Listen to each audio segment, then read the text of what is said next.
Salí a un bar con mi novio, y el bartender empezó a coquetear conmigo. Yo, como respeto a mi novio, no le seguí el juego. Únicamente le di mi número, porque ya saben, aunque lo respete, tampoco hay que desaprovechar. Mi novio se enojó y se fue sin mí. Pero cuando volví a casa, todas mis cosas estaban fuera y había cambiado la cerradura. Marcos, mi novio, y yo llevábamos 3 años juntos, y honestamente siempre sentí que nuestra relación funcionaba porque yo le daba una especie de brillo que su vida no tenía por sí sola. Lo conocí en una fiesta de la empresa de su primo, una de esas reuniones donde todos van vestidos como si estuvieran cumpliendo un trámite social, y él estaba ahí, callado, con una cerveza en la mano, mirando más de lo que hablaba. Yo, en cambio, estaba en mi elemento, saludando gente, riéndome fuerte, moviéndome de grupo en grupo como alguien que entiende perfectamente cómo llenar un espacio. Marco se acercó a hablarme con esa torpeza correcta de los hombres tranquilos, y me hizo gracia porque se notaba que no estaba acostumbrado a mujeres como yo. Supongo que eso me gustó al principio, sentir que yo era el acontecimiento inesperado de su noche y que él, por simple contraste, me ofrecía un tipo de calma que en ese momento confundí con estabilidad valiosa. Nuestras primeras citas tuvieron esa energía de relación prometedora que tanto le gusta a la gente sensata. Marcos me llevaba a restaurantes bien elegidos, me recogía puntual, se acordaba de detalles mínimos y siempre tenía esa expresión de hombre agradecido por estar donde estaba. Había algo cómodo en salir con alguien que no necesitaba competir conmigo por atención, alguien que no hacía escenas, que no coqueteaba con otras mujeres y que parecía genuinamente concentrado en hacerme sentir importante. Yo me dejé querer, obviamente, porque una cosa es que yo tenga estándares y otra muy distinta es que no sepa reconocer cuando un hombre está haciendo las cosas bien. Durante mucho tiempo me convencí de que eso bastaba, que una relación sólida era exactamente eso, un hombre predecible, una rutina amable y la certeza de que yo tenía el control natural del vínculo. El problema es que lo estable, cuando se extiende demasiado, empieza a parecer una sala de espera con lindos cojines. Con el tiempo nos fuimos acomodando a una dinámica donde Marcos era el pilar silencioso y yo la parte viva de la relación. Él trabajaba, organizaba, resolvía, y yo aportaba presencia, criterio, energía social y una visión mucho más refinada de cómo debía verse una vida compartida. Nunca se lo dije así, porque hay hombres que se intimidan si les muestras con demasiada claridad cuánto eleva su existencia, pero era evidente. Yo elegía dónde ir, cómo vestirnos en eventos, qué planes valían la pena y hasta qué amistades eran decentes para frecuentar. Marcos parecía feliz siguiéndome el ritmo, y esa disposición me hacía sentir cuidada, sí, pero también un poco sola en el sentido intelectual y emocional.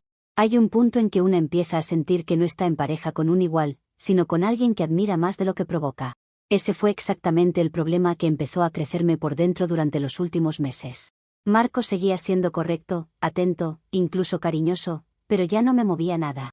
Llegábamos a cenas y él se quedaba hablando de trabajo, de horarios, de un primo, de cualquier cosa gris que a él le pareciera conversación adulta, mientras yo veía alrededor y sentía que el mundo seguía avanzando en color y él seguía instalado en beige. Empecé a notar cosas que antes me parecían tiernas y luego me parecieron señales de una vida que me estaba apagando lentamente. Su manera de no llamar la atención, de no improvisar, de no encender un ambiente, dejó de parecerme madurez y empezó a parecerme falta de chispa. Yo me miraba al espejo antes de salir con él y pensaba que una mujer como yo no podía terminar convertida en la novia decorativa de un hombre demasiado cómodo con lo básico. No es que yo quisiera destruir nada, al contrario, yo quería reavivar lo nuestro. Por eso cuando Marcos propuso que saliéramos el viernes a un bar nuevo para despejarnos y reconectar, me pareció una buena oportunidad para que por fin pasara algo distinto. Me arreglé especialmente bien esa noche, no solo por estética sino porque sentía que necesitaba recordarme a mí misma quién era antes de tanta rutina. Marcos me dijo que me veía hermosa, como siempre, pero ya hasta sus cumplidos empezaban a sonar ensayados, como si alabara un cuadro que ha visto colgado durante años y ya no se detiene a mirar de verdad. Aún así fui con la mejor disposición, pensando que quizá un ambiente más vivo nos sacaría de esa especie de letargo elegante en el que habíamos caído. Yo no iba buscando problemas, iba buscando una prueba de que mi relación todavía podía sostener el nivel de mujer que soy. El bar era exactamente el tipo de sitio que necesitaba esa noche.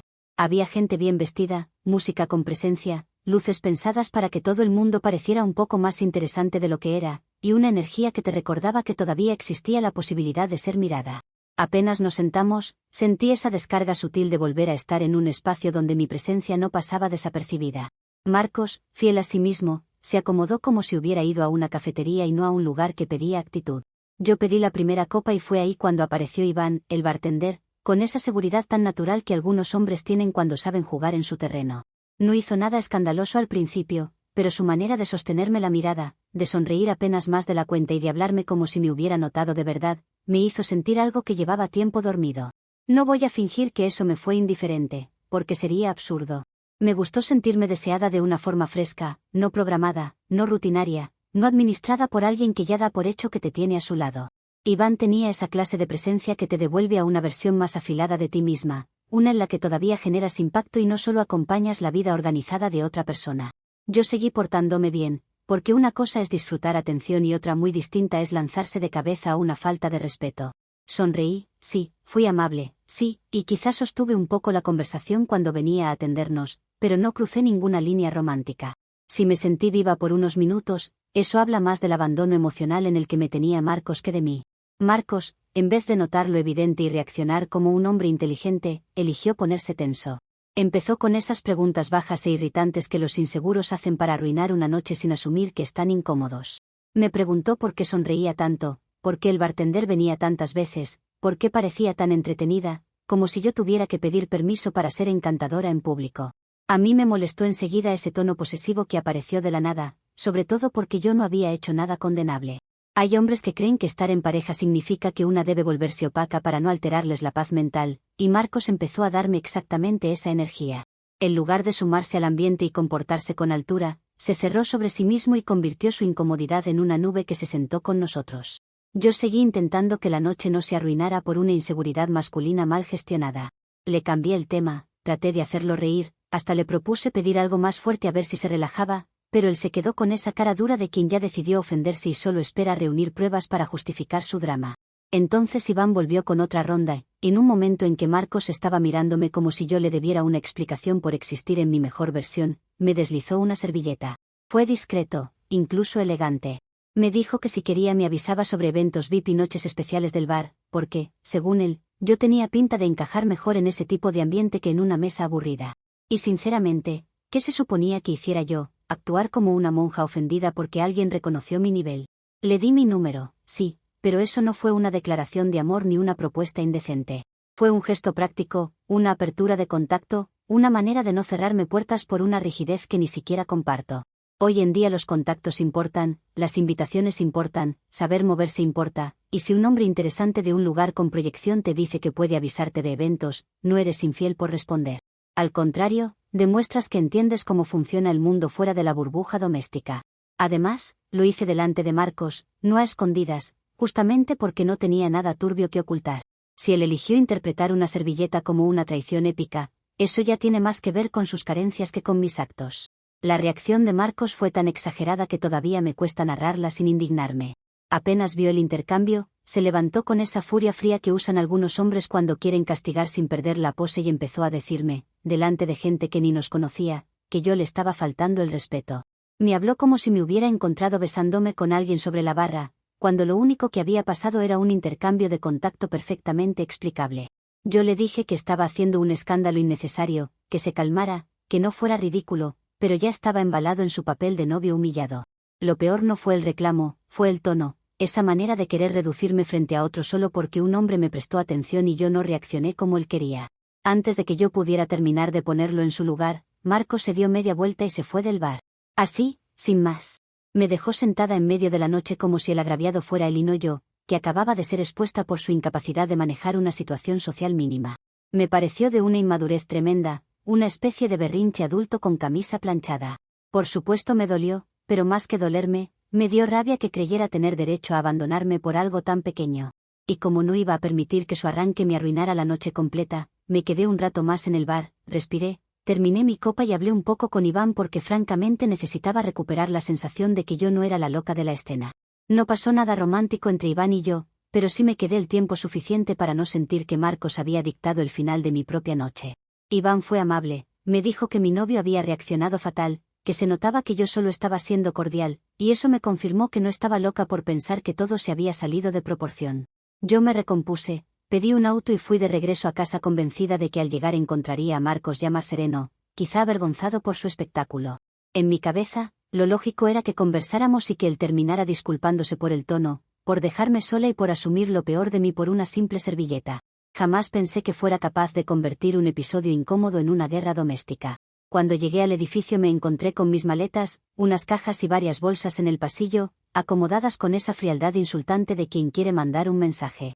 Por un segundo pensé que era una broma horrible o que alguien se había equivocado, pero luego fui a abrir y la llave no entró. Había cambiado la cerradura.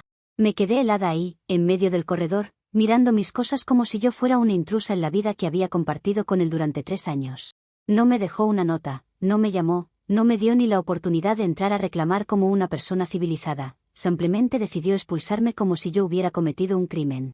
Golpeé la puerta, lo llamé, le escribí, le exigí que saliera a dar la cara, pero no obtuve nada. Esa fue la parte que más me quebró y más me enfureció al mismo tiempo, no el cambio de cerradura en sí, sino la cobardía de hacerlo todo desde el silencio, escondido detrás de una decisión radical. Yo estaba dispuesta a discutir, incluso a escuchar su versión, pero él eligió escalar todo hasta dejarme literalmente en la calle por un episodio que cualquier pareja adulta habría resuelto hablando. Me parece un ataque de nervios completamente desproporcionado, una reacción de hombre herido en su ego que quiso castigarme porque no soportó recordar que sigo siendo una mujer deseable fuera de nuestra relación. Y hasta hoy sigo pensando que si una simple servilleta bastó para que sacara mis cosas y me cerrara la puerta, entonces el problema nunca fui yo, fue la fragilidad de Marcos disfrazada de dignidad. Comentarios de la historia principal. Usuario Anónimo 1 dice: me encanta cómo convertiste darle tu número a un bartender a las 2 de la mañana en una cumbre internacional de networking. Ya me imagino tu LinkedIn, especialista en relaciones públicas y servilletas estratégicas. Lo único VIP de esa escena fue el nivel de descaro con el que te autoconvenciste. Respuesta de la OP: perdón por entender que los contactos sirven en cualquier contexto y no solo en oficinas con olor a impresora, como seguramente creen ustedes. Hoy todo se mueve por conexiones y oportunidades, pero claro, para un hombre como Marcos y para gente cerrada como ustedes, cualquier mujer sociable ya es una amenaza. No es mi culpa haber evolucionado más rápido que el promedio. Usuario Anónimo 2 dice: entonces según tú respetar a tu novio consiste en no coquetear demasiado mientras vas apartando turno con el siguiente. Qué bonito diccionario. Él paga la cuenta, tú pruebas mercado y encima te ofendes si no te aplauden. No sé si eres cínica o solo te encanta vivir como si siempre hubiera reemplazo en oferta. Respuesta de la OP: qué fácil es juzgar a una mujer sociable y con visión de futuro como si sonreír y no cerrarse al mundo fuera un delito. Ustedes romantizan demasiado las relaciones y luego se sorprenden cuando una mujer no quiere vivir como propiedad emocional de nadie. Si algo les molesta de mí, creo que es más bien que no actúo desde la escasez. Actualización 1. Ha pasado un día desde que Marcos decidió hacer su teatrito de dignidad y dejarme fuera del departamento como si yo fuera una delincuente. Dormí en un hotel carísimo porque no iba a rebajarme a pedirle asilo a nadie después de la humillación que me hizo pasar en el pasillo, con mis cajas regadas y mis cosas expuestas como si mi vida fuera una mudanza clandestina.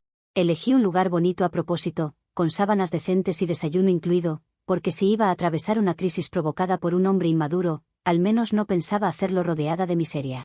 Lo que pasa es que una noche de rabia en un hotel elegante se siente poderosa hasta que te despiertas sola, con el maquillaje de la noche anterior corrido en la funda y el celular lleno de mensajes que no son los que esperabas.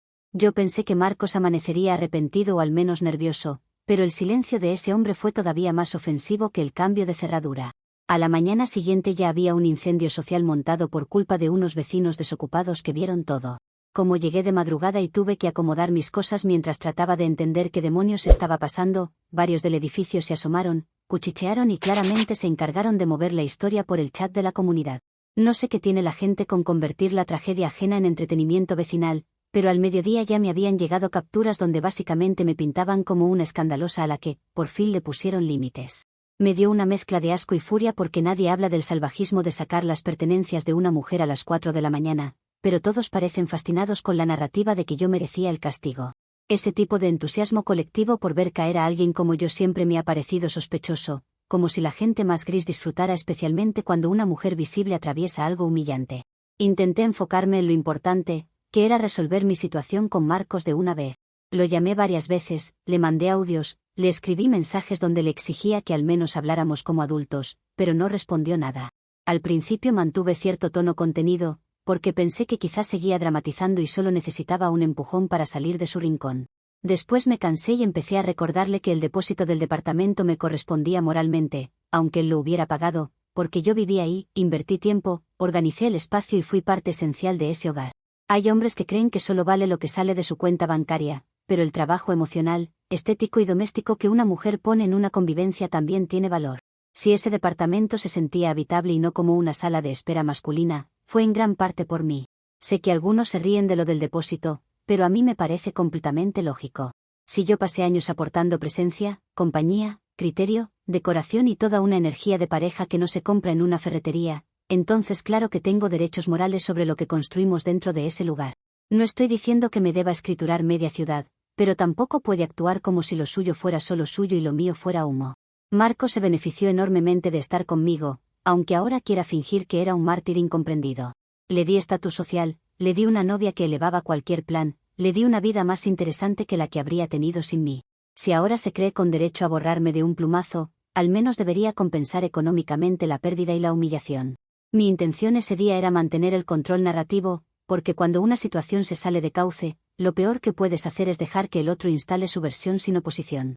Me arreglé, salí del hotel y traté de proyectar normalidad aunque por dentro estaba hervida. Incluso pensé en subir una historia sutil, algo que insinuara que estaba ocupada y bien, para no regalarle a nadie la imagen de mujer desplazada que seguramente querían ver. Pero fue en medio de todo ese intento por recuperar postura cuando apareció el inconveniente más irritante y más absurdo de todos. El número que le di a Iván era el mismo que estaba vinculado a la cuenta de Netflix y Spotify que compartía con Marcos, y también a varias notificaciones sincronizadas con dispositivos donde él todavía tenía la sesión abierta. Al principio no le di importancia porque asumí que, siendo Marcos un adulto serio y no una señora entrometida, no se pondría a mirar notificaciones cruzadas como un detective barato. Pero entonces Iván empezó a escribirme. Primero fue un «Buenos días, preciosa», luego un comentario sobre la noche anterior, luego un mensaje todavía más confianzudo sobre cuándo nos volveríamos a ver. Y de inmediato entendí el desastre. Si esas vistas previas estaban saltando en el iPad de Marcos, entonces ese hombre debía estar leyendo cada palabra con una satisfacción enfermiza. Yo ni siquiera había respondido nada comprometedor, pero el simple hecho de que el bartender siguiera ahí, instalándose en la narrativa, le estaba regalando a Marcos exactamente el combustible que necesitaba para seguir haciéndose la víctima. Lo que más me indignó no fue que Iván escribiera, porque al final un hombre insistente no es responsabilidad mía. Lo insoportable fue imaginar a Marcos leyendo mensajes privados ajenos, escudándose en un accidente tecnológico para violar mi privacidad y confirmar su propio delirio. Cualquier persona decente habría cerrado la sesión o me habría avisado, pero él no. Él seguramente se acomodó a disfrutar cada notificación como si el universo le estuviera armando una carpeta de pruebas.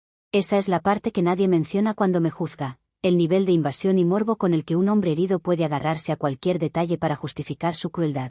Yo me vi arrastrada a una situación cada vez más fea simplemente porque él no supo controlar su inseguridad desde el minuto 1. Y ahora encima me tocaba cargar con la idea de que mi teléfono le estaba narrando a él una historia que yo ni siquiera había empezado. Durante el resto del día me moví entre el enfado y una especie de urgencia por corregir el curso de todo. Pensé en escribirle a Iván para poner límites más claros, pero me dio rabia tener que hacerlo como si yo hubiera cometido un delito por aceptar un contacto. También pensé en cambiar contraseñas y cerrar sesiones, pero otra parte de mí sentía que hacerlo de inmediato solo validaría la paranoia de Marcos. ¿Por qué tenía que actuar como culpable cuando la reacción desquiciada había sido la suya? Terminé atrapada en ese orgullo que te dice que no expliques demasiado porque explicar demasiado es rebajarte. Y mientras yo intentaba mantener dignidad, Marcos seguía escondido, sin responder, permitiendo que todo el daño práctico y simbólico cayera sobre mí. El hotel empezó a sentirse menos como refugio y más como una trampa costosa.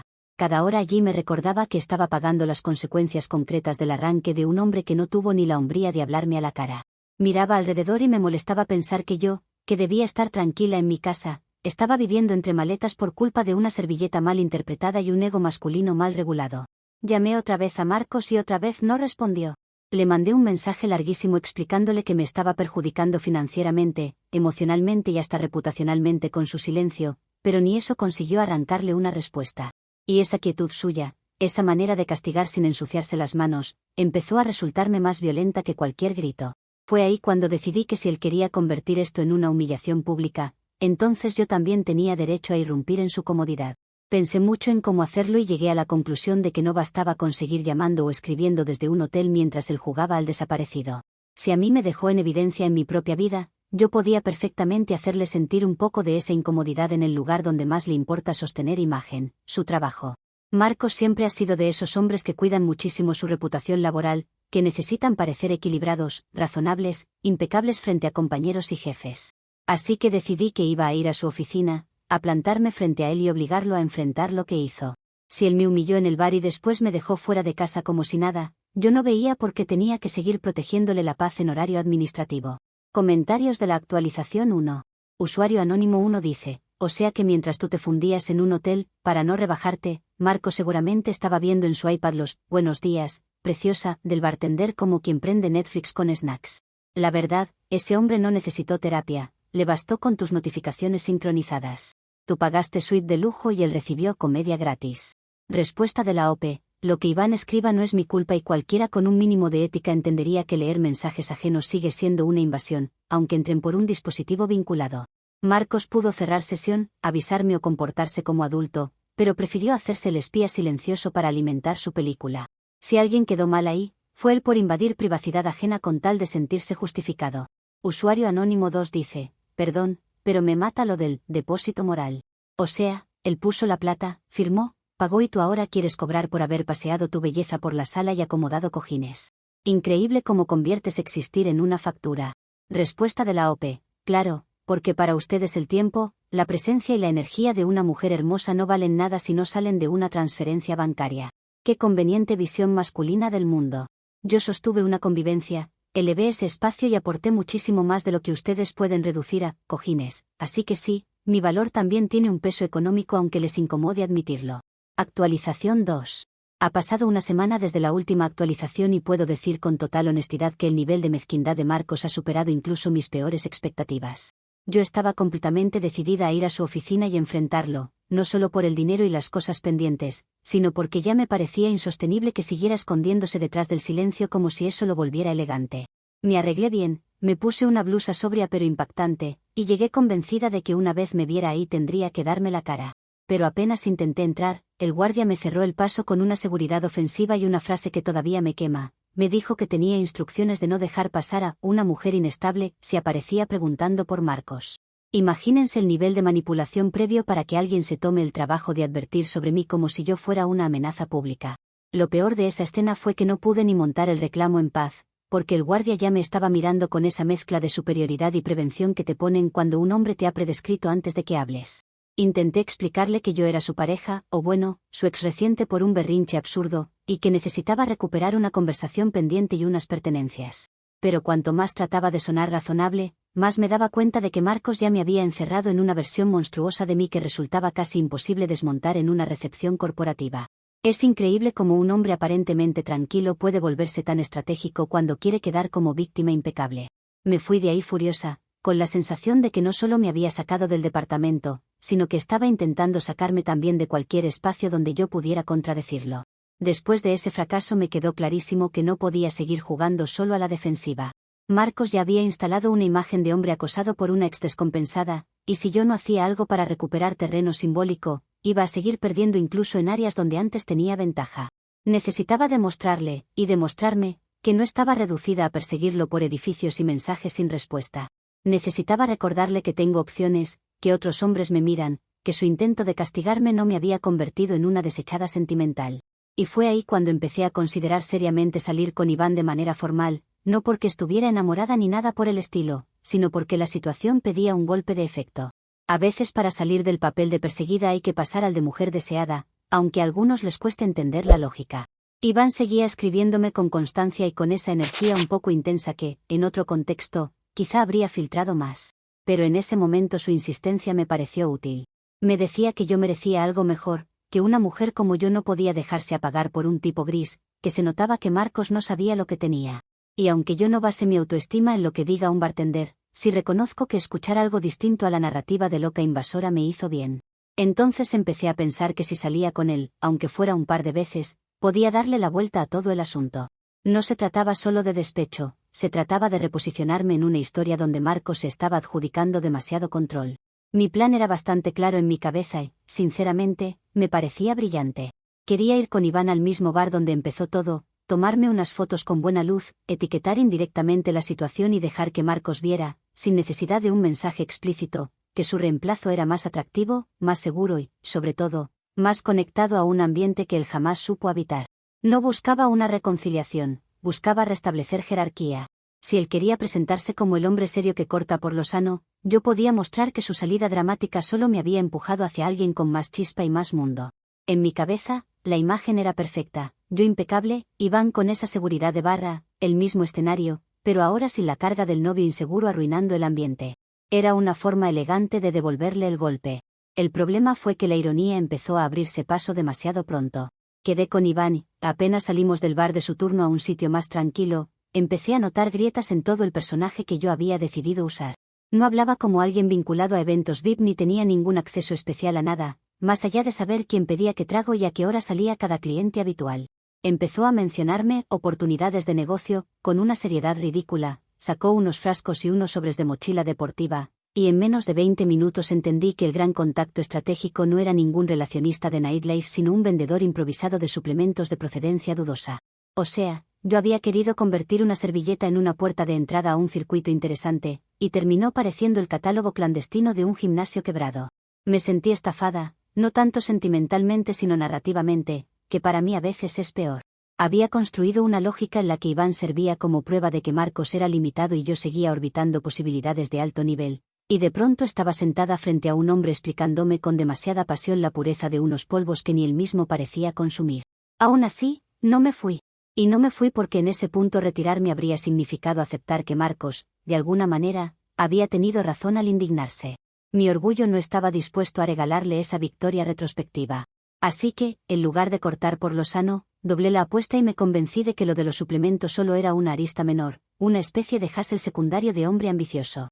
Iván, además, tenía una cualidad que en ese momento me pareció útil aunque ahora veo que fue más bien una señal de alarma, se acomodaba rápido a la fantasía que le proponían. Si yo hablaba de proyectar una imagen, él se subía. Si yo insinuaba que necesitaba apoyo frente a un ex que se estaba comportando mal, él inflaba el pecho y actuaba como si pudiera proteger algo. Había en él una teatralidad barata, sí, pero también disponibilidad. Y yo estaba tan cansada de toparme con puertas cerradas que empecé a ver valor en cualquier hombre que al menos supiera presentarse como respaldo visible. No necesitaba profundidad, necesitaba presencia escénica. Y en una crisis de imagen, a veces una mala utilería parece mejor que ningún decorado. Fue así como pasé de la decepción a una idea todavía más arriesgada. Le pedí a Iván que me acompañara a casa de Marcos para recuperar mis joyas, que en realidad eran unas piezas de fantasía que él mismo me había regalado, pero que igualmente consideraba mías y emocionalmente valiosas. No era solo por los accesorios, era por el principio. Quería presentarme ahí no como una mujer expulsada que volvía a suplicar entrada, sino como alguien respaldada, acompañada, visible, capaz de mostrar que seguía teniendo un hombre al lado si Marcos insistía en jugar al hielo y la superioridad. Pensé que ver a Iván conmigo lo descolocaría, que rompería esa seguridad con la que se había escondido durante días. A veces los hombres se derrumban no cuando les hablas, sino cuando les demuestras que no monopolizan tu narrativa. Iván aceptó enseguida, quizá demasiado rápido, y eso debió hacerme pensar más. Pero en ese momento solo vi disposición. Le expliqué que no iba a haber violencia ni nada vulgar, que solo necesitaba que me acompañara, que estuviera ahí como una especie de presencia masculina firme mientras yo reclamaba lo mío. Él incluso hizo comentarios sobre hacerme respetar, que, aunque un poco exagerados, alimentaron la idea de que esta vez no llegaría sola a una puerta que podía encerrarme en la cara. Pasé esa noche planeando mentalmente la escena ideal, Marcos abriendo, sorprendido, yo serena pero dura, Iván detrás, y el mensaje quedando claro sin necesidad de escándalo. Quería recuperar cosas, sí, pero también corregir la humillación original con una imagen nueva. Lo que no pude ignorar, incluso mientras me convencía, fue que todo empezaba a sentirse más inestable de lo que debía. Marcos seguía sin responder, el dinero del hotel me había golpeado más de lo que me gustaba admitir, y ahora yo estaba apoyándome en un bartender vendedor de suplementos para ir a hacer valer mis derechos frente a un hombre que ya me había pintado de desequilibrada. Había demasiada fragilidad material alrededor de una idea que yo seguía llamando estrategia. Pero cuando una se siente arrinconada, cualquier posibilidad de recuperar dignidad parece preferible a quedarse quieta. Así que seguí adelante con el plan, repitiéndome que lo importante era no retroceder, aunque en el fondo ya empezaba a sospechar que estaba entrando en una escena mucho más peligrosa y más ridícula de lo que quería admitir. Comentarios de la actualización 2. Usuario anónimo 1 dice, tu gran networking VIP terminó siendo un bartender que no te abrió puertas, te abrió una pirámide de proteína sabor vainilla dudosa. Pasaste de sentirte protagonista de un drama elegante a casi salir con una muestra gratis y un código de referido. De verdad conviertes cada humillación en una presentación de ventas. Respuesta de la OP. Por lo menos Iván tiene mentalidad de tiburón y está intentando moverse, no como Marcos, que vive feliz siendo un contador emocional de su propia rutina. A mí me interesan los hombres con iniciativa, aunque ustedes se burlen porque no entienden cómo funciona la ambición cuando no viene empaquetada en corbata. Que venda suplementos no lo vuelve menos interesante, lo vuelve alguien que no se conforma con ser gris. Usuario anónimo 2 dice, me encanta que vayas a recuperar tus joyas, y luego resulta que son fantasía, lo cual encaja perfecto porque toda tu vida parece de utilería. También es precioso que creas que Marcos va a abrirte la puerta al verte llegar con un bartender de escolta, como si eso fuera a inspirar respeto y no una llamada al 911. Honestamente, ni tus accesorios son reales ni tu plan tampoco. Respuesta de la OP, qué fácil es burlarse cuando no entienden que hay cosas con valor emocional que no dependen del quilataje ni del precio. Yo estaba luchando por mis derechos de propiedad emocional, no por impresionar a desconocidos que miden todo con factura en mano. Si a ustedes les cuesta comprender lo simbólico, eso no convierte mi reclamo en menos válido. Actualización 3. El colapso total ocurrió ayer, y todavía siento el cuerpo lleno de esa mezcla insoportable entre rabia, vergüenza y una especie de incredulidad agria. Fui con Iván a casa de Marcos convencida de que, por fin, la balanza se iba a mover un poco a mi favor. Había pasado varios días armándome mentalmente para ese momento, repitiéndome que no iba a llegar como una mujer derrotada, sino como alguien que venía a recuperar lo suyo con dignidad y con testigo. Me vestí bien, no de forma exagerada, pero sí con esa intención muy clara de verme por encima del caos que él había creado. Iván llegó con una energía extraña, mitad confiado y mitad nervioso, pero yo decidí ignorar ese detalle porque ya había invertido demasiado orgullo en la escena como para echarme atrás en la puerta. Durante el camino me fui convenciendo de que Marcos, al verme llegar acompañada, entendería por fin que no podía seguir tratándome como si fuera un objeto que se saca a la acera y luego se olvida. Yo no quería montar una pelea callejera, eso es importante decirlo, porque la gente siempre asume lo peor cuando una mujer aparece a reclamar lo que le corresponde. Lo que yo quería era que me devolviera ciertas cosas, que enfrentara mi presencia y que dejara de esconderse detrás del silencio burocrático que también le sale. Incluso imaginé que la sorpresa le aflojaría esa postura tan fría que adoptó desde aquella noche. Pensé que quizás se pondría tenso, sí, pero también vulnerable, y que yo por fin tendría margen para hacerle sentir aunque fuera una parte mínima del desorden que me dejó. El problema empezó apenas doblamos la esquina y vi que la escena no tenía nada que ver con lo que había imaginado. Marcos no estaba solo ni remotamente abatido. Estaba en la entrada con un abogado, lo cual ya de por sí me pareció una exageración grotesca, y además había una patrulla de policía estacionada cerca. Por un segundo pensé que era una coincidencia absurda o que tal vez estaban ahí por otra cosa, porque honestamente me costaba creer que alguien hubiera montado semejante operativo por la visita de una expareja.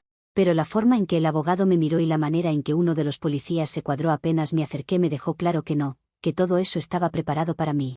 Marcos no solo había decidido cerrarme la puerta, había convertido mi llegada en una emboscada administrativa. Yo intenté mantener la compostura, porque perderla delante de policías y abogados es exactamente el tipo de imagen que un hombre como Marcos desearía capturar para consolidar su papel de pobre víctima perseguida.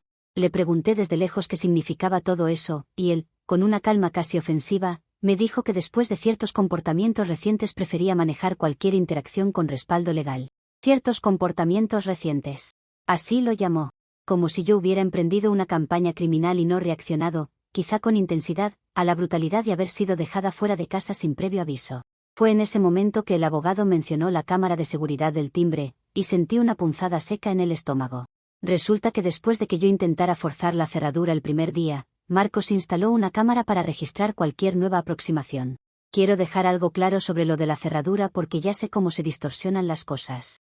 Yo no intenté forzarla con intenciones delictivas, sino porque seguía considerando ese espacio parte de mi vida, y cuando uno ha vivido en un lugar durante años, el impulso de intentar entrar no nace de la maldad sino del desconcierto y del derecho emocional.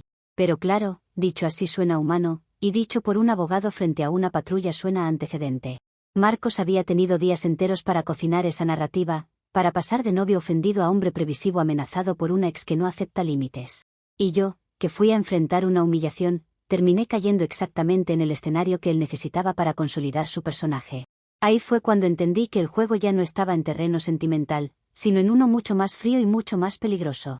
Lo peor, sin embargo, no había ocurrido todavía. Porque si algo terminó de destrozar cualquier posibilidad de que yo manejara la situación fue Iván. Apenas vio a la policía y escuchó al abogado hablar de grabaciones, se le borró por completo el aire protector con el que había venido.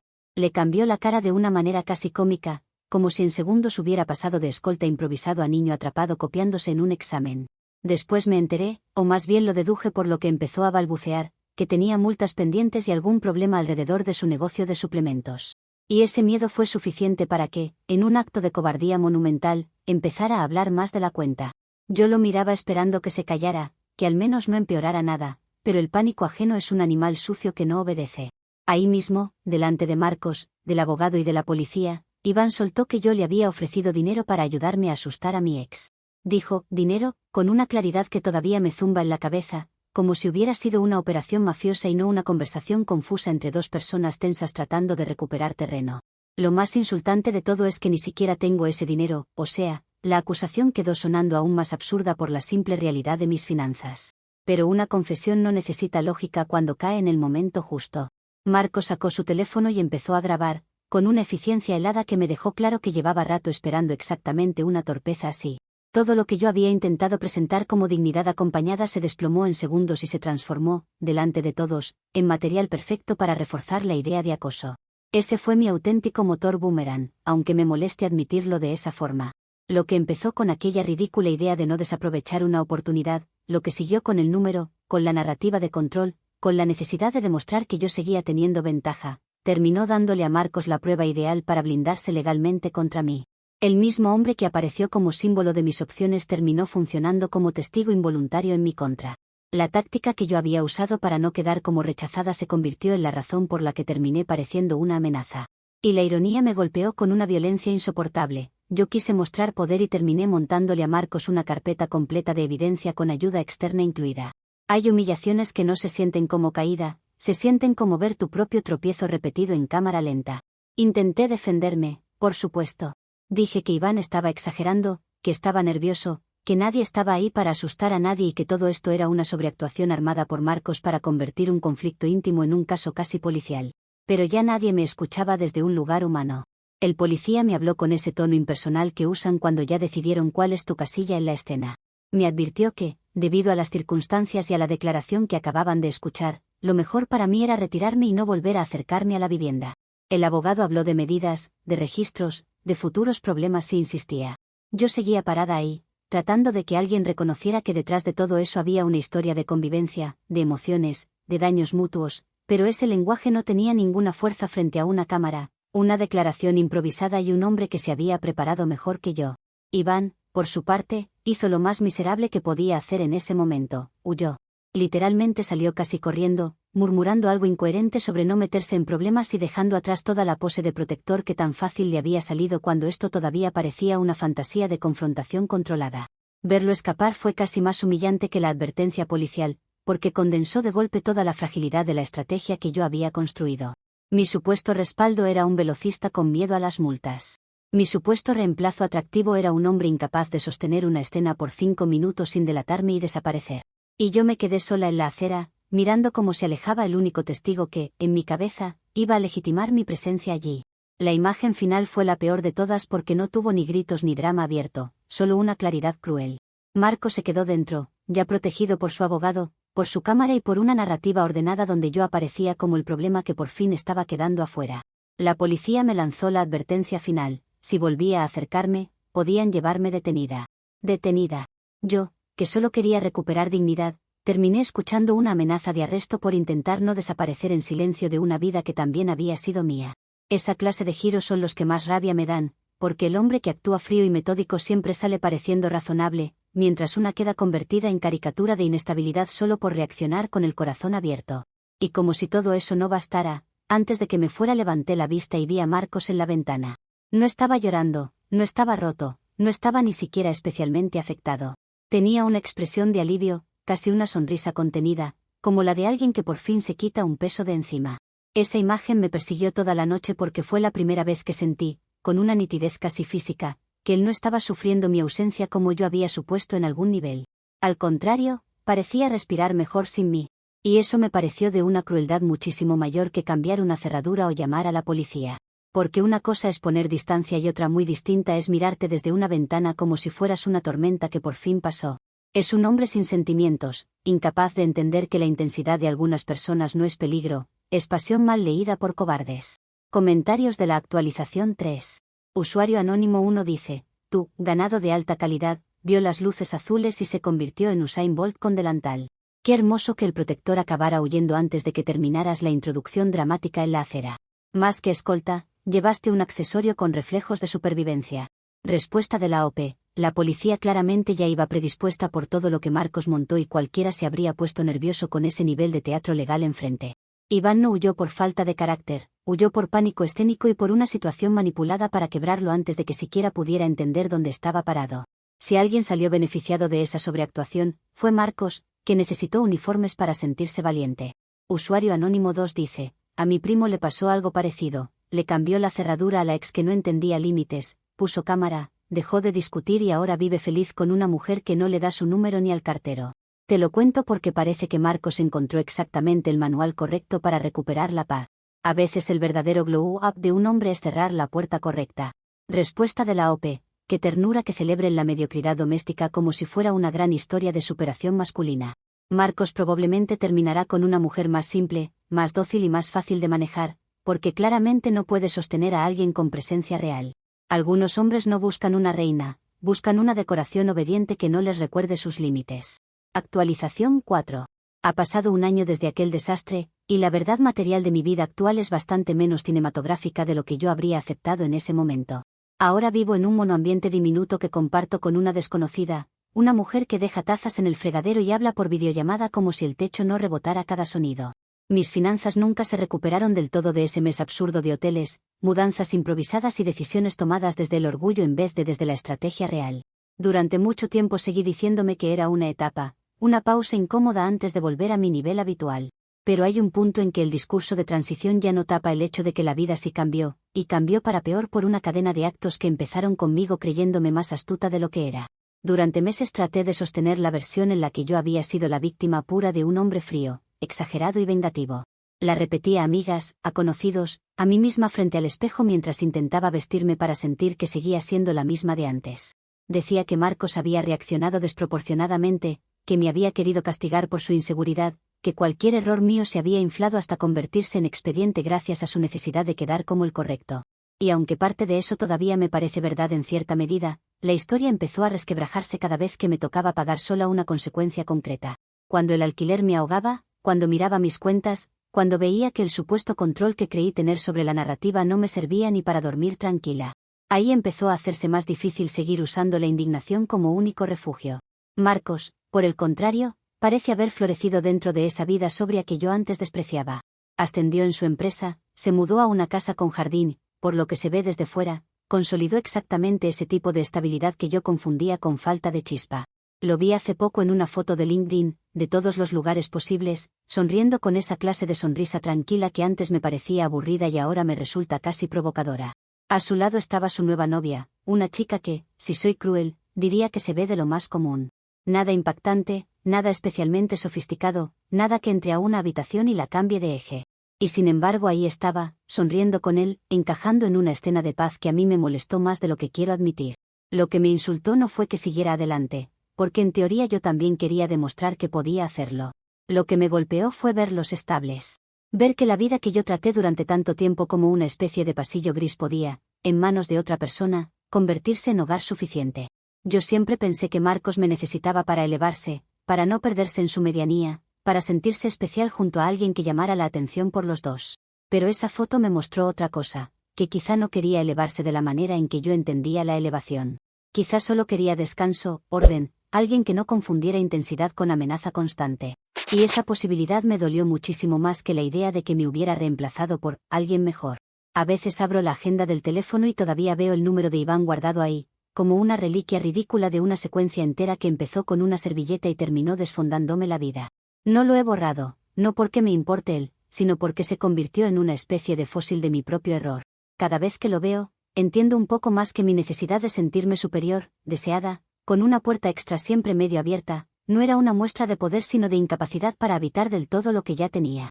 Yo creía que tener un pie fuera de la relación me hacía más fuerte, más libre, menos vulnerable. Y ahora veo que en realidad me dejaba siempre a medio construir, siempre lista para irme antes de comprometerme de verdad con la paz que tenía enfrente. Quise vivir como si nunca necesitara suelo firme, y terminé comprobando lo rápido que una cae cuando pisa solo imagen. También he tenido que aceptar algo que durante mucho tiempo me negué a formular con honestidad. Darle el número a Iván no fue un gesto inocente de sociabilidad avanzada ni una oportunidad de networking malinterpretada. Fue una jugada de poder diminuta y estúpida, una de esas maniobras que haces para recordarte que todavía puedes descolocar, tentar, abrir una posibilidad paralela, aunque no vayas a usarla. Yo quise probarme a mí misma que seguía teniendo margen, que Marcos no era el centro, que yo siempre podía sostener la ventaja con solo mover un dedo. Y esa idea, que en el momento me pareció sofisticada, fue en realidad el primer paso hacia el abismo. No necesité besar a nadie ni acostarme con nadie para dinamitar lo valioso, me bastó la arrogancia. Lo más incómodo de todo este año ha sido reconocer que Marcos no era aburrido, solo era paz. Y la paz, cuando una está acostumbrada a medirse por impacto, por validación, por tensión, se siente casi insultante al principio. Yo confundí tranquilidad con carencia porque no sabía estar quieta sin interpretar el silencio como pérdida de valor. Necesitaba sentirme en vitrina, elegida, revalidada, y cualquier espacio donde no ocurriera eso me parecía una ofensa a quien yo creía ser. Marcos no me apagaba, me ofrecía descanso, pero yo estaba tan acostumbrada a vivir en clave de prueba, de pulso, de ventaja, que el descanso me parecía muerte social. Entender eso ha sido más duro que cualquier hotel caro o cualquier caja en un pasillo. No quiero fingir que me convertí en una santa lúcida de un día para otro, porque no fue así. Durante meses seguí enojada, seguí justificándome, seguí pensando que él pudo manejarlo de otra manera y que algunas cosas fueron innecesariamente crueles. Pero entre todo eso también fue apareciendo una verdad más desagradable. Muchas de las peores consecuencias no nacieron de un castigo inventado por Marcos, sino de mi insistencia en doblar la apuesta cada vez que todavía estaba a tiempo de detenerme. Pude haber vuelto a casa esa noche y hablar. Pude haber frenado con Iván. Pude haber no convertir el orgullo herido en estrategia. Pude haber no ir con alguien improvisado a una puerta donde ya no me querían. Y cada pude que ignoré se convirtió en un ladrillo más del derrumbe. Ahora tengo todo el networking del mundo en teoría, si una quiere llamarlo así con sarcasmo suficiente. Tengo contactos irrelevantes, conversaciones que no importan, una agenda llena de nombres que no sostienen nada cuando se apaga el día. Pero no tengo a nadie esperándome con la cena lista ni una puerta abierta al final de la noche. Y esa ausencia, que antes me habría parecido una frase cursi de gente conformista, hoy me pesa de una manera muy concreta. Porque una cosa es despreciar la estabilidad desde una mesa con vino y otra muy distinta es añorarla desde un cuarto compartido donde ni siquiera el silencio te pertenece. Supongo que ese es el tipo de lección que una solo aprende cuando ya hizo pedazos algo bueno por necesitar sentirse por encima de eso. No sé si alguna vez Marcos pensará en mí con tristeza, con alivio o con absoluta indiferencia, y a estas alturas ya ni siquiera sé cuál de las tres opciones me dolería más. Lo que sí sé es que durante mucho tiempo creí que el poder consistía en no necesitar demasiado, en tener siempre una salida, en no entregar del todo el corazón ni la lealtad porque eso te deja expuesta. Y terminé descubriendo lo contrario. Lo que me dejó expuesta no fue querer demasiado, fue nunca querer en paz, fue necesitar sentirme superior incluso dentro del amor. Fue convertir una relación estable en un escenario donde yo seguía auditando mi valor con ojos ajenos. Y cuando por fin entendí eso, ya era tarde. Marco siguió adelante, la puerta se cerró de verdad, y yo me quedé con el eco estúpido de una servilleta que confundí con poder.